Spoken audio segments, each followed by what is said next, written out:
the last car on this list is the one most people will not expect. Today, we are talking about the 5 worst cars to buy in 2025, not because they are ugly or slow, but because they can cost you time, money, and patience after the honeymoon period ends. Some of these vehicles look great on paper, some are popular, some even have strong brands behind them. But when you dig into owner-reported problem areas, the story changes fast. And stay with me because the #1 vehicle on this list is a shock to a lot of people, precisely because it is so common and so widely trusted. Welcome back to CarVerse. If you like deep automotive stories and buyer-focused breakdowns that go beyond marketing and hype, subscribe to the channel and turn on notifications because we are building a library of videos designed to help you make smarter decisions with your money. Now, let me be clear about what this video is and what it is not. This is not a hate list, and it is not a list of cars that nobody should ever buy. Instead, it is a warning list. These are vehicles that, based on predicted reliability and owner-reported trouble areas, are more likely to frustrate you, cost you extra, or create that sinking feeling that you bought the wrong thing. If you already own one of these, do not panic. The goal is to understand the weak points so you can make a smarter decision next time or protect yourself with warranty coverage and careful maintenance. All right, let's get into it. Number 5 is the 2025 Jeep Grand Cherokee and Grand Cherokee L. On the surface, this looks like a safe bet. It's a comfortable, high-profile SUV with a premium feel, and the 3-row L version targets families who want space without going full size. The problem is that modern SUVs like this are not just engines and suspensions anymore. They're rolling networks of electronics, sensors, infotainment modules, climate controls, and complex driveline systems. And when those pieces are not refined, owners pay the price. Predicted reliability scoring points to a wide spread of trouble spots, including the drive system, engine-related electrical issues, climate system problems, steering and suspension complaints, brake issues, body hardware, electrical accessories, and in-car electronics. That combination is exactly what you do not want in a family SUV, because it means small issues can become recurring issues, and recurring issues become ownership fatigue. If you are the type of buyer who keeps a car for many years, or you plan to rack up miles and expect it to just work every day, this is where the Grand Cherokee can become a gamble. And here's a question for you. If a vehicle is comfortable and beautiful but constantly asks for your time, is it still premium or is it just expensive stress? Number 4 is the 2025 Ford Escape Hybrid. This one surprises people because hybrid crossovers are supposed to be the practical smart choice.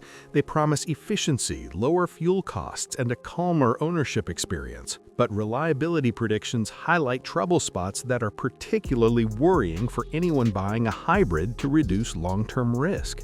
One of the noted concerns is the hybrid battery requiring replacement, which is not a small deal. Add to that brake issues, electrical accessories, engine electrical problems, in-car electronics complaints, and even noises and leaks. The Escape Hybrid can still make sense for the right buyer, but the reason it lands on this list is that hybrid ownership only feels like a win when the system is consistently dependable. When it's not, the savings you expected can evaporate into repairs, diagnostic visits, and downtime.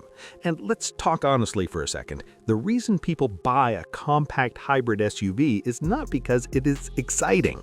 They buy it because they want it to be boring in the best way, quietly efficient, quietly reliable. If that boring reliability is not there, the entire value proposition collapses. So here's the comment question for this one. Would you rather get slightly worse fuel economy in exchange for higher long-term reliability, or do you still pick the hybrid every time? Number 3 is the Rivian R1T. This is where the list shifts from everyday mainstream to high-tech new school. And it matters because 2025 buyers are increasingly tempted by new EV brands that feel like the future. The R1T is cool, capable, and it has a strong identity. But predicted reliability concerns place it among the lowest, with trouble spots spanning EV battery concerns, EV charging issues, climate system problems, brakes, body hardware, electrical accessories, paint and trim, noises and leaks, and in-car electronics. That list reads like a snapshot of what can happen when a product is ambitious, complex, and still maturing. Early adopters often accept that trade-off. But if you are buying a vehicle in 2025 with normal buyer expectations, you are not buying an experiment. You are buying transportation. And EV ownership is already different because of charging routines, software updates, and infrastructure. When you add additional reliability uncertainty on top of that, the ownership experience can shift from exciting to exhausting. Another factor here is practical support. If a vehicle needs service, it is not only the issue itself, but how quickly and smoothly it can be handled. And in a newer ecosystem, that can vary dramatically depending on where you live. Here's the debate question. Would you rather own the most interesting truck in your neighborhood with more risk, or the most boring truck that never interrupts your week? Number 2 is the Chevrolet Colorado and the GMC Canyon. This is the kind of entry that can trigger arguments, because mid-size pickups are extremely popular and many owners love them.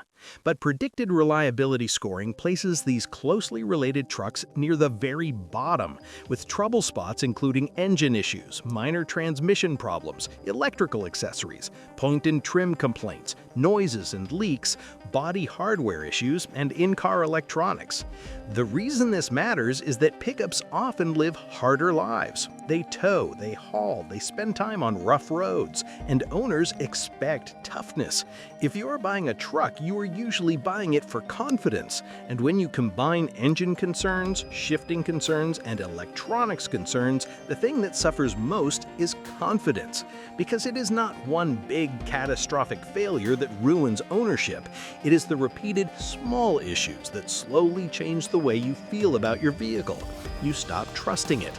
You start listening for sounds. You start budgeting for the next surprise. And if you are financing a truck, that feeling is the worst because you're paying every month for something that feels unpredictable.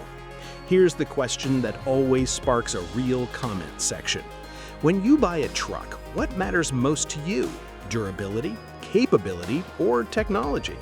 Because in modern trucks, chasing more screens and more features can sometimes reduce the simple, rugged reliability people actually want.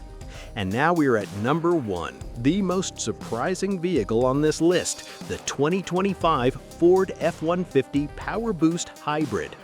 This is the shock entry because the F-150 is not just popular, it's a cultural default in many markets.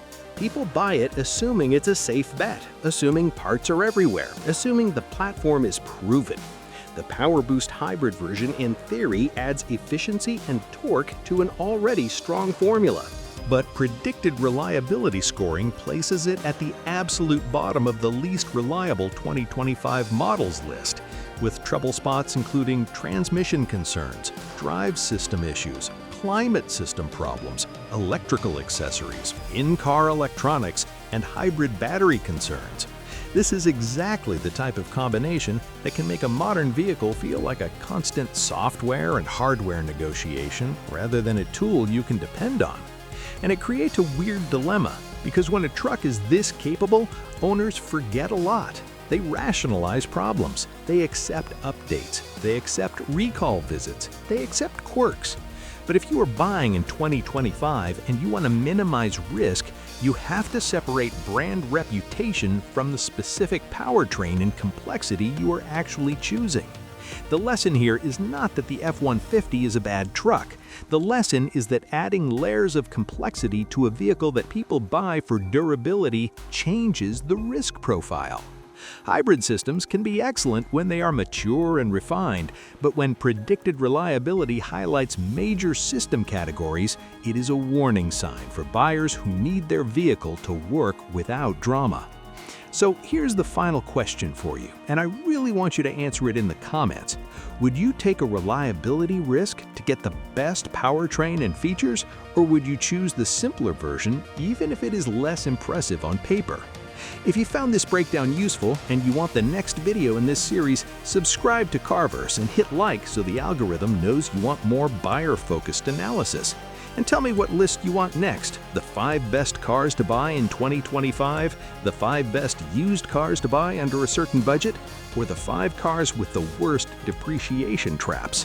Thanks for watching, and I'll see you in the next one.